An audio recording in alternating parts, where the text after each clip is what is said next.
काही मुख्यमंत्र्यांची तुम्ही भेट घेतली काहीसा गैरसमज किंवा गोंधळ पाहायला मिळाला होता. काय नेमकं मुख्यमंत्र्यांची भेट झाली, काय तुम्ही आज मी माननीय मुख्यमंत्री देवाभाऊ देवेंद्र फडणवीस साहेब यांची मी भेट घेतली. माझ्या मतदारसंघातली परिस्थिती, मी केलेल्या कामाची परिस्थिती सर्व त्यांना सांगितलं आणि वास्तविक त्यांना संपूर्ण महाराष्ट्राच्या आमदारांचा अभ्यास आहे. म्हणजे मी काही नव्याने सांगण्याची त्यांना गरज नाही. काल तुमच्या माध्यमातून सगळ्या बातम्या बघून त्यांना काय समजायचं ते समजून गेलेले आहे आणि त्यांनी प्रत्येक वेळी मला एक मान सन्मान दिलासा दिलेला आहे. 2014 मध्ये मी जेव्हा भारतीय जनता पार्टीमध्ये सगळ्यात पहिली आलेली मेंबर राज्यातून मी आहे, हे सगळ्यांना माहिती आहे. जेव्हा पार्टी नव्हती, पक्ष नव्हता सत्तेमध्ये, त्यावेळी मी आलेली आहे. साहेब अध्यक्ष होते. आता जे आलेले आहेत ते सगळे मंत्रिपदासाठी, वेगवेगळ्या समिती कमिटीसाठी. मी त्यावेळी काही साहेबांकडे मागितलं नाही. गेल्या 12 वर्षात फक्त मी लोकांचं काम करते आणि साहेब ती कामं करून देतात. आणि सगळं हॉस्पिटलची, मातेचं दुधाचं प्रकल्प आणला, या सगळ्यांची मी चर्चा केली आणि सगळ्यात शेवटी साहेब मला भेटले, निवांत भेटले आणि चांगलं चर्चा झाली.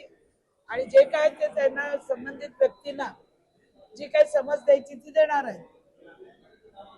आणखीन काय वारंवार या अशा सगळ्या पत्रिकेमध्ये नावं येत नाहीयेत, पत्रिकेवरून नावावरून पण गोंधळ झाला, निबंधन पत्रिका ज्या येत नाही, या सगळ्या संदर्भामध्ये अगोदर तुम्ही माहिती? मला रात्री पत्रिका आली, पहिली आली त्याच्यात सगळ्यांची नावं होती. मग दुसरी पत्रिका एका पत्रकाराने आपल्या पाठवली मला आणि त्याच्यामध्ये त्यांनी आमदार निधीतून काम केलं माझ्या विभागात हे आलं. आता माननीय मुख्यमंत्र्यांनी सांगितलं ते तुमच्या विभागात पैसे देऊच शकत नाही, पण मला तर वाटतं जाणीवपूर्वक त्या पत्रिकेत टाकून वाद निर्माण करण्याचा प्रयत्न करण्यात आलेला आहे. आता कोणी केलं, काय केलं त्याचा तपास चालू आहे. सकाळी मला कलेक्टर साहेबांच्या ठाण्याचा फोन होता. त्यांना मी तेच सांगितलं की तुम्ही फंड कसं काय मंजूर केला. ते बोले आम्ही असं काहीच केलेलं नाही. मग ती जाणीवपूर्वक पत्रिका केली असावी जेणेकरून मला त्रास देण्याचं काम असेल.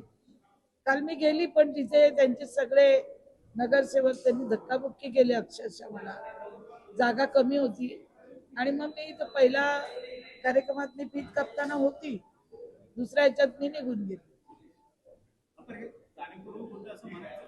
ते जाणीवपूर्वक ते का आजचं आहे का? मी राष्ट्रवादी काँग्रेस पार्टी का सोडली? तेवढ्याच साठी सोडली ना मी. मला काही शरद पवार चावत नव्हते का अजित दादा? माझं सगळ्यांची 17 वर्ष मी काम केलं. राष्ट्रवादी पार्टी मी उभी केली.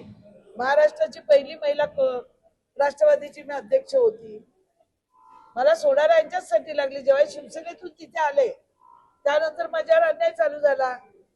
मग मी 14 मध्ये देवाभाऊंना भेटली, देवेंद्र फडणवीस साहेबांना.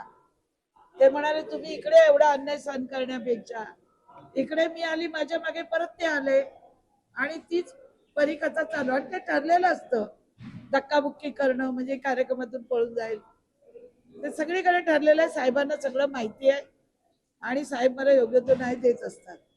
त्याच्यामुळे शिवसेनेचे प्रवक्ते बोलत आहेत भाजपच्या झाडावर बसून गणेश काही मात्र चालू सुरू आहे, काय बोलत आहे? खरी गोष्ट आहे. भारतीय जनता पार्टीत आले नसते तर ते आमदार आणि मंत्री झाले असते का? ते काल काय म्हणत होते, मी कोणाकडे भीक मागत नाही आणि काय म्हणे भीक मागून काही मिळत नाही, कष्टाने कशाने मिळायला पाहिजे. अहो तुम्ही कुठून कुठून जॅक लावले म्हणून तुम्ही मंत्री झाले. भाजप भारतीय जनता पार्टी तुमच्या अगोदर मी आलेली आहे. काय बोलायचं एक, करायचं एक, ते त्यांची सवय आहे आणि त्यांची लोक सगळे प्लॅनिंग करूनच येतात. असे गट्टा येणार धक्का. आणि आदरणीय साहेबांना सगळं माहिती आहे, त्यामुळे परत परत सांगायची काही गरजच नसते. कुठे नेमका जॅकपॉट लावला होता त्यामुळे हे मंत्री वगैरे झालं? सगळ्यांना माहिती आहे कुठून त्यांनी केलं ते.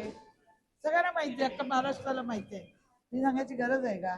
या सगळ्या ह्याच्यात कुठेतरी मंदा मात्रेंवर अन्याय होतो असं वाटतं? माझ्यावर अन्याय नाही होत.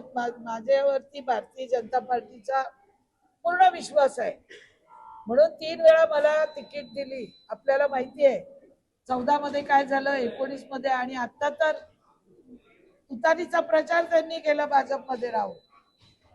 आणि भारतीय जनता पार्टीला माहिती आहे तिथं झेंडा घेणारा भारतीय जनता पार्टीचा एकमेव मंदा म्हात्रे आहे. हे भारतीय जनता पार्टीला माहिती आहे, माननीय मुख्यमंत्र्यांना माहिती आहे, माननीय अध्यक्षांना माहिती आहे, वरिष्ठ नेत्यांना, अमित शहाजींना, सगळ्यांना माहिती आहे की इथे नव्या मुंबईमध्ये जर खऱ्या अर्थाने कोणी काम करत असेल भारतीय जनता पार्टीचं ते मंदा म्हात्रे आहे. मी स्वतःहून म्हणून नाही सांगत आहे, तुम्हाला पण कल्पना आणि तुम्ही माहिती घेऊ शकता. धन्यवाद.